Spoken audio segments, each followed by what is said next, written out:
हेर्दा हेर्दै अब 2-4 दिनदेखि हामीले फुको भात खानुपर्ने हो कि हुँदै अब हामीले माटो खाने दिन पो आउला जस्तो लाग्छ।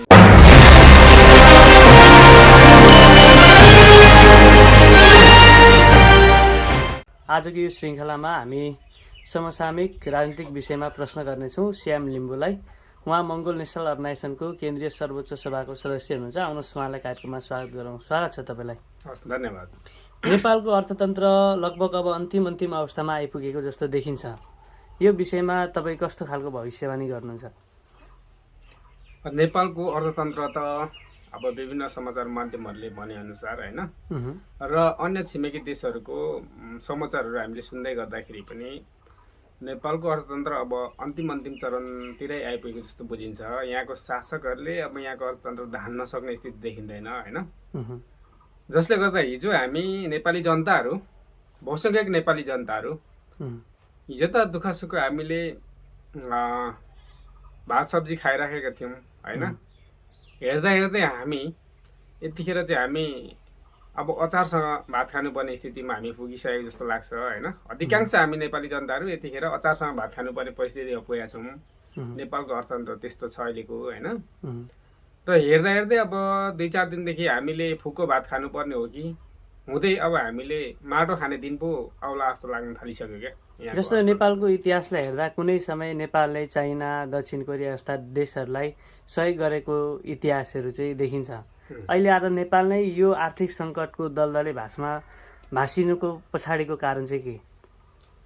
कुनै पनि देश सम्पन्न बन्नु र विपन्न बन्नुमा त्यो देशको प्राकृतिक संसाधन जिम्मेवार हुँदैन होइन। होला नेपालमा पेट्रोल खानी नहोला, हुनसक्छ नेपालमा सुन खानी नहोला, तर नेपाललाई जलस्रोत दिएको छ होइन। पर्यटकीय स्थलहरू दिएको छ। नेपाल जलस्रोतको दोस्रो धनी देश हो विश्वमै। नेपालमा विश्वको सबैभन्दा सर्वोच्च शिखर सगरमाथा छ। बुद्धको जन्मभूमि नेपाल छ होइन। तर खाडी मुलुकहरूमा सर्वोच्च शिखरहरू नहोला होइन, खोला नालाहरू नहोला, तर उसलाई सुन दिएको छ, ग्यास दिएको छ, पेट्रोल दिएको छ। प्रकृतिले मिलाएर यसरी बाँडेर दिएको हुन्छ। त्यस कारणले गर्दाखेरि प्रकृतिले विभेद गरेको हुँदैन कुनै पनि देशलाई। तर त्यो देशमा रहेको खनिजलाई, सम्पदालाई सदुपयोग गर्न नसक्नु कुनै पनि देशको निमित्त त्यो लाग्न जान्छ होइन। त्यस्तै कुनै पनि देश सम्पन्न बन्नु र विपन्न बन्नुमा त्यो देशको राजनीतिक र त्यो देशको शासकहरू नै जिम्मेवार हुन्छ। र नेपालको यो दुर्दशा हुनुमा, दुर्गति हुनुमा नेपालको राजनीति नै जिम्मेवार छ। नेपाल प्राकृतिक संसाधनले भरिपूर्ण भएर पनि देश अविकसित हुनु र यो आर्थिक अवस्थाको, यो आर्थिक सङ्कटमा फस्नुको खास कारण चाहिँ के? मैले अघि त भने, एक त नेपालको शासकहरू छिमेकी देशहरूसँग सुमधुर सम्बन्ध राख्न जान्दैन या त चाहँदैन होइन। नेपालको शासकहरू नजिकको देउताभन्दा टाढाको भूतलाई पुज्न चाहन्छ होइन, रोज्न चाहन्छ। त्यसकै परिणाम हामीले भोगिरहेको जस्तो लाग्छ होइन। र यहाँको शासकहरू जसलाई यो देशप्रति कुनै माया र मोह छैन, त्यस कारणले गर्दाखेरि उनीहरूलाई यो देश बनिनु र भत्किनुसँग सरोकार पनि छैन। उनीहरूलाई त जनता लुट्नु पाए भयो, देशमा रहेर मोज मस्ती गर्न पाए भयो, देश विकास होस् नहोस् त्योसँग उसलाई सरोकार रहँदैन। तपाईँहरूको कार्यक्रमको भाषणहरूमा चाहिँ बाहुन क्षेत्रीहरूद्वारा नेपालको विकास सम्भव छैन, बाहुन क्षेत्रीहरू जबसम्म यो देशको शासन शक्तिमा रहन्छन् तबसम्म नेपालले विकासको गति लिन सक्दैन भनेर भनेको चाहिँ सुनिन्छ, देखिन्छ। यसको खास कारण चाहिँ के?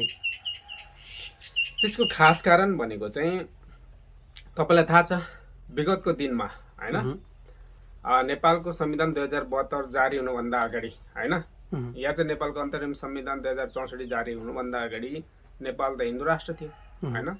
नेपाल हिन्दू राष्ट्र हुनु भनेको चाहिँ को त नेपालमा हिन्दू भन्दाखेरि ब्राह्मण र क्षेत्री समुदायका मान्छेहरू हिन्दू होइन। त्यस कारणले गर्दाखेरि 20% को मुलुक थियो नेपाल चाहिँ होइन। नेपाल हिन्दू राष्ट्र हुनु भनेको त 80% मूलवासी मङ्गोलको यो देश नहुनु हो नि त होइन। त्यस कारणले गर्दाखेरि 20% हिन्दू आर्यको देश नेपाल हुनु भनेको चाहिँ यहाँको शासक पनि 20% हिन्दू आर्यको शासक हुनु, राजा हुनु भनेको पनि नेपाल त राजतन्त्र थियो होइन। नेपाल हिन्दू राष्ट्र बन्जेलसम्म, त्यस कारणले गर्दाखेरि नेपाल हिन्दू राष्ट्र बन्जेलसम्म यो देश चाहिँ 20% हिन्दू हारेको मात्रै देश थियो। त्यो भएकोले गर्दाखेरि यो देशले चाहिँ कस्तो खालको भूमिका निर्वाह गर्यो, यो देशको शासकले चाहिँ हिजोको राजा महाराजाहरूले चाहिँ कस्तो खालको भूमिका निर्वाह गर्यो भने 20% हिन्दू आर्यलाई चाहिँ विकसित गर्ने, होइन, उनीहरूको राजनीतिक अधिकार, उनीहरूको धार्मिक अधिकार, उनीहरूको आर्थिक अधिकार, होइन, उनीहरूको शैक्षिक सांस्कृतिक अधिकार लगायतको यावत पक्षहरूलाई चाहिँ विकसित गराउने, समृद्ध गराउने। तर 80% मूलवासी मङ्गोलहरूको चाहिँ भाषा पनि लोप गराउँदै लैजाने, धर्म पनि सङ्कटमा पार्दै लैजाने, आर्थिक स्थिति पनि जर्जर बनाउँदै लैजाने, राजनीतिक अधिकारबाट पनि वञ्चित गर्दै लैजाने, आर्थिक स्थिति पनि जर्जर बनाउने, यो यावत कुराबाट वञ्चित गर्ने भन्नुको मतलब 20% नेपालको भूक्षेत्रलाई विकसित गर्ने र 80% क्षेत्रलाई चाहिँ अविकसित गर्ने भन्नुको खातिर चाहिँ नेपालमा रहेको 20% हिन्दू आर्य त पहिलादेखि विकसित थिएछ नि त नेपालमा, होइन, तर 80% मूलवासी मङ्गोलहरू चाहिँ अविकसित थियो। त्यो भएको कारणले गर्दाखेरि नेपालको बृहत्तर क्षेत्र चाहिँ अविकसित रहेको कारणले गर्दाखेरि नेपाल चाहिँ अविकसित जस्तो देखियो, होइन। तर 80% मूलवासी मङ्गोलहरू नेपालमा विकसित हुने हो यदि भनेदेखि 20% क्षेत्र चाहिँ अविकसित भए पनि के हुन्छ, नेपाल विकसित जस्तो देखिन्छ। जस्तो उदाहरणको लागि अमेरिका हामीले के भनेर बुझ्छौँ, विकसित देश भनेर बुझ्छौँ नि हामीले, होइन। तर अमेरिकामा पनि केही यस्तो ठाउँहरू छ जहाँ चाहिँ अहिले पनि मोटर गाडीहरू पुगेको छैन, बिजुली बत्तीहरू पुगेको छैन, तर पनि अमेरिका किन विकसित देखिन्छ त भन्दा अमेरिकाको बृहत्तर क्षेत्र चाहिँ विकसित छ नि त, होइन। त्यस कारणले अमेरिका विकसित देखियो।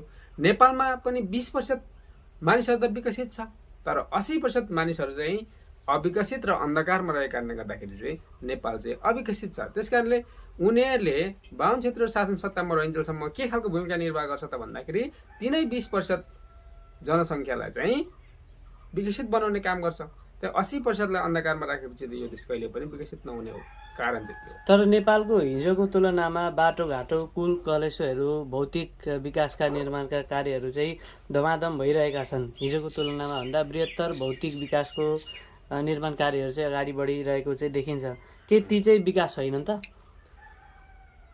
हो, यो चाहिँ के छ भने हिजोको तुलनामा बाटोघाटोहरू व्यापक रूपमा निर्माण भइरहेको छ। हिजोको चाहिँ ग्राभल रोडहरू, हिजोको हिलोसरीको बाटोहरू अहिले ग्राभल भएको छ, होइन। हिजोको ग्राभल बाटोहरू अहिले पिच हुँदै गइरहेको छ। हिजो हेमपाइप भएको ठाउँमा अहिले कल्भर्टहरू राख्न थालिएको छ। यसरी केही परिवर्तनहरू देखा परेको छ। हिजो बिजुली बत्ती नपुगेको ठाउँमा अहिले बिजुली बत्ती पुगेको छ। हिजो खानेपानीको धारा नपुगेको ठाउँमा अहिले खानेपानीको धाराहरू पुगेको छ। हिजो हामीसँग साइकल थियो भने अहिले मोटरसाइकल छ, होइन। यसलाई चाहिँ विकास भनिँदैन, यसलाई चाहिँ परिवर्तन भनिन्छ। अहिले बाटोघाटोहरू किन बनिँदैछ, अहिले पुल पुलेसहरू किन बनिँदैछ त भन्दाखेरि अहिले हिजोको जस्तो शासन व्यवस्था छैन। हिजो चाहिँ एकात्मक शासन व्यवस्था थियो, तर आज चाहिँ के छ भन्दाखेरि आज चाहिँ प्रान्तीय सिस्टममा गएको छ, होइन, सङ्घात्मक सिस्टममा गएको छ। त्यस कारणले गर्दाखेरि केन्द्रको बजेट चाहिँ, होइन, देशको कुना कन्दरासम्म चाहिँ, होइन, समान रूपमा वितरण गर्ने खालको व्यवस्था भएको कारणले गर्दाखेरि त्यो बाटोघाटो, पुल पुलेसहरू निर्माण भएको हो। तर त्यसैले मात्रै चाहिँ देश विकास भएको भन्ने बुझिँदैन, होइन। त्यसलाई चाहिँ के भन्छ त भन्दा हिजो हामीसँग फुसको छाना थियो भने आज हामीसँग के छ, टिनको छाना छ, होइन। हिजो हामीसँग टिनको छाना थियो भने आज हामीसँग छत ढलान भएको घर छ। त्यसलाई चाहिँ विकास भन्दैन, त्यसलाई चाहिँ के भन्छ, परिवर्तन भन्छ। तर विकास भनेको चाहिँ के हो त भन्दाखेरि ठिक छ, हामीसँग मोटरसाइकल छ अरे, होइन, तर त्यसमा पेट्रोल भर्ने हामीसँग हैसियत छ कि छैन। हामीसँग कार छ अरे, तर त्यसमा इन्धन भर्ने क्षमता हामीसँग छ कि छैन, होइन। कुनै व्यक्तिको घरमा खानेपानीको धारा आयो अरे, तर खानेपानीको बिल तिर्ने उसको हैसियत छ कि छैन। बिजुली बत्ती आयो अरे, होइन, बिजुली बत्तीको बिल तिर्ने हैसियत उसँग छ कि छैन, होइन। उसँग छोराछोरी जन्मायो अरे, उसलाई उचित किसिमको शिक्षा दीक्षा दिने हैसियत उसँग छ कि छैन, होइन।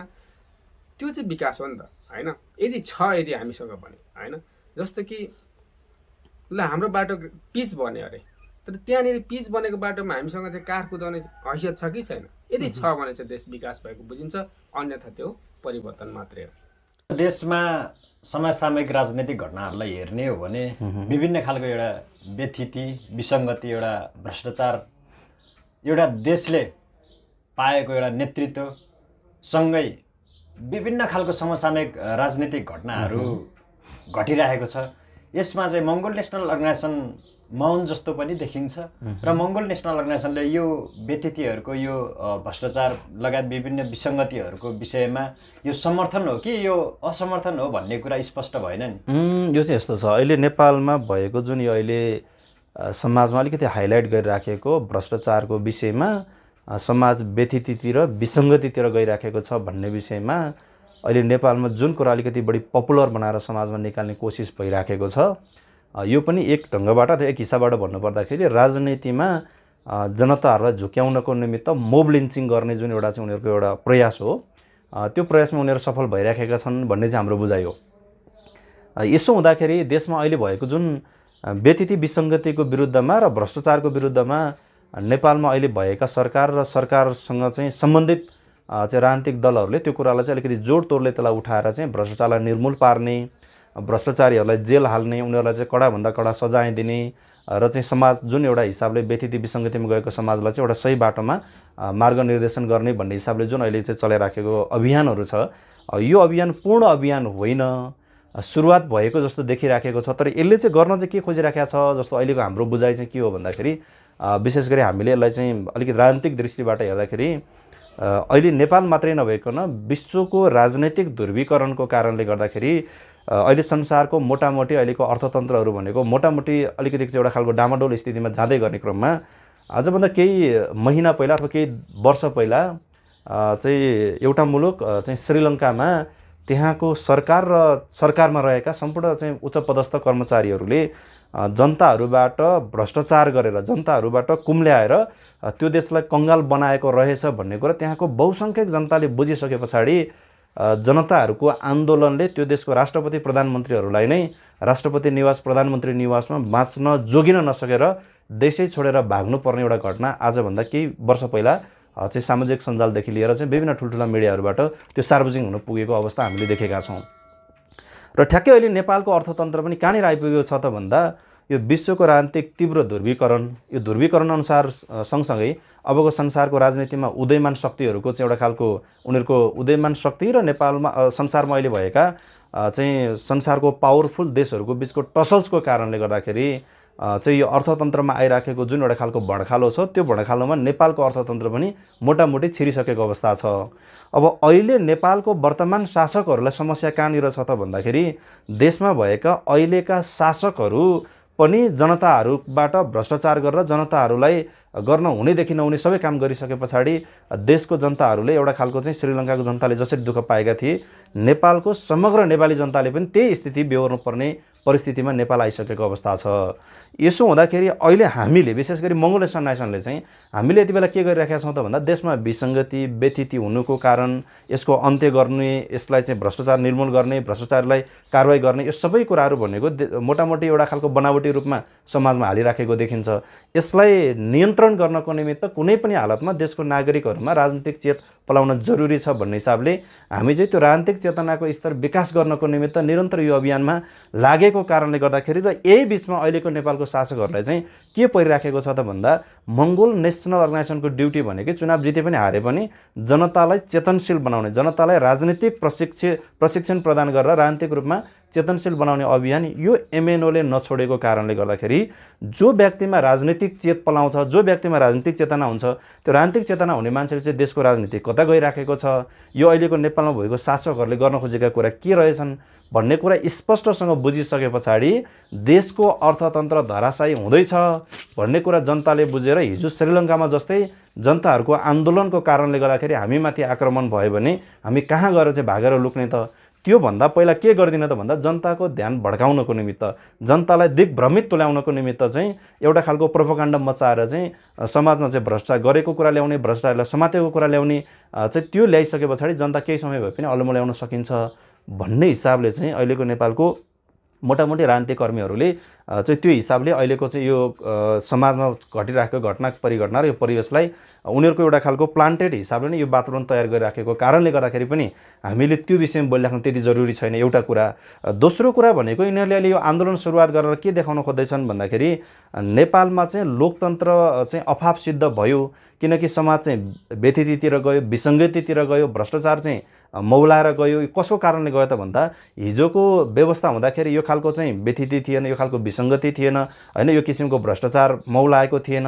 निश्चित व्यक्तिहरूले भ्रष्टाचार गर्थे होला बरु, तर यो लोकतन्त्र आइसके पछाडि समाजमा सबै बोल्न थाले, सबै जान्ने पल्टिन थाले। यो व्यथिति विसङ्गति चाहिँ कसले निम्तायो त भन्दा लोकतन्त्रले निम्तायो भन्ने खालको एउटा प्रमाण पुऱ्याएर अहिलेको नेपालको लोकतान्त्रिक व्यवस्थामाथि नै चाहिँ एउटा खालको धावा बोल्ने कोसिस चाहिँ अहिलेका नेपालको वर्तमान शासकहरूले गरिराखेको छ। यसकारणले गर्दाखेरि यो घटनाहरूमा हामीले चाहिँ स्पष्ट रूपमा आफ्नो दलको धारणा राख्नुभन्दा पनि हाम्रो आफ्नै ड्युटी छ। यो सङ्गठनले चाहिँ भोलिको दिनमा हामीले चुम्ने गन्तव्य, हामीले राखेको उद्देश्य होइन, हामी पुग्ने चाहिँ त्यो गन्तव्यहरू कसरी चाहिँ हामीले तय गर्नुपर्छ भन्ने विषयमा सङ्गठनले स्पष्ट रूपमा त्यो धारणा राखेर अगाडि बढेको कारणले गर्दाखेरि अहिलेको हाम्रो ड्युटी, विशेष गरी मङ्गोल नेसनल अर्गनाइजेसनको सम्पूर्ण नेता, कार्यकर्ता, समर्थक, शुभेच्छकहरूको हाम्रो अहिलेको कर्तव्य र हाम्रो काम भनेको चाहिँ यो अहिलेका नेपालका शासकहरूले के भन्दैछन्, के गर्दैछन् भन्ने कुरालाई निहाल्ने, त्यसलाई निहाल्ने त हो, निगरानी त गर्ने हो, तर उसले जसरी भनेको छ उसले भनेकै जसै गरेर त्यसलाई विश्वास गरेर त्यही अनुसारको कदम चाल्नुपर्छ भन्ने ठाउँमा हामी छैनौँ पहिलो कुरा। दोस्रो कुरा, त्यसरी कदम चाल्नु पनि हुँदैन भन्ने ढङ्गबाट चाहिँ अहिलेको यो व्यथिति विसङ्गति भनेर जुन एउटा खालको माहौल अभियान सुरुवात गरिरहेको छ, यसमा चाहिँ सङ्गठनको तर्फबाट आधिकारिक धारणा भन्दा पनि हाम्रो आफ्नो जिम्मेवारीलाई भुलेर चाहिँ पराय मान्छेले अथवा थर्ड पर्सन मान्छेले समाजमा के गरिराखेको छ त्यही कुरालाई चाहिँ हाइलाइट गरेर हामीले समय चाहिँ बर्बाद गर्नु हुँदैन भन्ने हिसाबले पनि दलको नियमित कार्यक्रमहरू, दलले अगाडि लगिराखेको चाहिँ कूटनैतिक कदमहरूलाई नै अगाडि बढाउने क्रममा हामी व्यस्त भएको कारणले गर्दाखेरि तपाईँहरूले विशेष गरी समाजमा चाहिँ यो अन्य राजनीतिक दलहरू जस्तै भ्रष्टाचारको विरुद्धमा, व्यथिति विसङ्गतिको विरुद्धमा चाहिँ सडकमा ओर्लेको जस्तो नदेखेको, तर हामी चाहिँ तपाईँले चाहिँ नजिकबाट निहालेर हेर्न सक्नुभयो भने अन्य पोलिटिकल पार्टीहरूभन्दा पनि बेसी मङ्गोल नेसनल अर्गनाइजेसन चाहिँ जनताको घर दैलोमा नै उहाँहरूसँग सारथी भनेर हिँडिराखेको अवस्था छ। एउटा राजनीतिमा भन्ने गरिन्छ एउटा सङ्कट पछिको परिवर्तन, एउटा क्रान्ति पछिको परिवर्तन भन्ने कुरामा एउटा सडकदेखि सदन भनिन्छ। तर यो खालको विरोधहरू विभिन्न राजनीतिक दलहरूले गर्दै गर्दाखेरि मङ्गोल नेसनल अर्गनाइजेसनले कहिले पनि सडकमा नदेखेको कुरा र कुनै पनि राजनीतिक दल एउटा सडकबाट सदनमा पुगेको इतिहासहरू सँगै मङ्गोल नेसनल अर्गनाइजेसन चाहिँ हामी सडकमा जाने होइन, अरू राजनीतिक दलहरूले यसरी हामी ढुङ्गा मुढा टायर पाल्ने होइन भन्दै गर्दाखेरि सम्भव छ त तपाईँहरूको सदनमा पुग्ने? यसो पनि छ, जस्तै अघि अब नेपालमा अहिले मोटामोटी चलेको सडकदेखि सदन यात्रा भन्ने जुन जुन पोलिटिकल पार्टीहरू पुगे पनि नपुगेको भन्ने होइन, सडकदेखि सदनको यात्रा चाहिँ कस्तो देशमा कस्तो खालको जनताको बिचमा हुन्छ भन्दाखेरि जुन देशको जनतामा त्यो राजनीतिक चेतना छैन त्यो देशमा मात्रै सडकदेखि सदनको यात्रा हुन्छ। फेरि तपाईँले त्यसलाई अलिकति अझै राम्रोसँग विश्लेषण गरेर हेर्नुभयो भने सडकदेखि सदन र फेरि सदनदेखि सडकमै ती दलहरू पुगेको घटना चाहिँ नेपालमा पाउन सक्छौँ हामीले। यसकारणले गर्दाखेरि मङ्गोल नेसनल अर्गनाइजेसन चाहिँ के गर्न खोज्यो त भन्दाखेरि सडकदेखि सदन होइन, जनताको घर दैलोदेखि चाहिँ हामी सदन पुग्ने हो, जनताको मनदेखि चाहिँ सदन पुग्ने हो। नेपालमा चाहिँ अहिलेको नेपालको शासकहरूले नेपालको वातावरण कस्तो बनाइदियो भन्दाखेरि अल्पसङ्ख्यक शासक भएका कारणले गर्दाखेरि जनताको मन जितेर सदनमा पुग्नको निमित्त उनीहरू कठिनाइ छ, गाह्रो छ, उनीहरूसँग अनुहार मिल्दैन, भाषा मिल्दैन, वेशभूषा मिल्दैन, संस्कार संस्कृति केही पनि मिल्दैन, विचार पनि भन्ने हो भने विचार पनि मिल्दैन।